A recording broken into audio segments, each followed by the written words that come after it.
ഞാൻ തന്നെ പുനരുത്ഥാനവും ജീവനുമാകുന്നു. എന്നിൽ വിശ്വസിക്കുന്നവൻ മരിച്ചാലും ജീവിക്കും. ബെഥാനിയിലെ ലാസറിന്റെ ഭവനം യേശുതമ്പുരാന് വളരെ പ്രിയപ്പെട്ടതായിരുന്നു.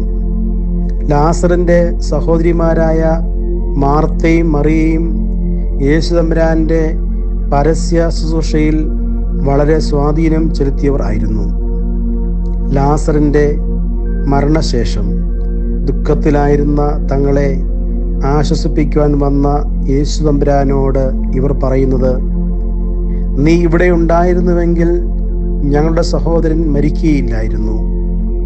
നിന്റെ സഹോദരൻ ഉയർത്തെഴുന്നേൽക്കുമെന്ന് മാർത്തയോട് യേശു പറഞ്ഞപ്പോൾ അവളുടെ മറുപടി, ഒടുക്കത്തെ നാളിലെ പുനരുത്ഥാനത്തിൽ അവൻ ഉയർത്തെഴുന്നേൽക്കും എന്ന് ഞാൻ അറിയുന്നു.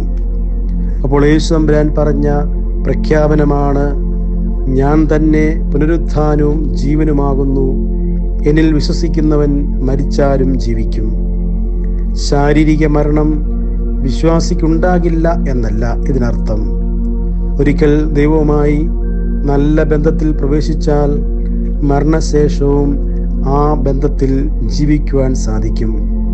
പാപത്തിൽ നിന്ന് ഉയർത്തെഴുന്നേൽപ്പിലൂടെ പാപസംബന്ധമായി മരിച്ചവനെ ജീവിപ്പിക്കുവാൻ കർത്താവിന് കഴിയും. ക്രിസ്തീയ വിശ്വാസത്തിന്റെ കേന്ദ്രസ്ഥാനമാണ് ഉയർപ്പ്. മരണമെന്നത് അതിനപ്പുറമുള്ള ജീവിതത്തിലേക്ക് പ്രവേശിക്കുന്ന ഒരു വാതിൽ മാത്രം. ഉയർപ്പിന്റെ പ്രത്യാശയാണ് നമ്മെ കർമ്മനിരതരാക്കുന്നത്.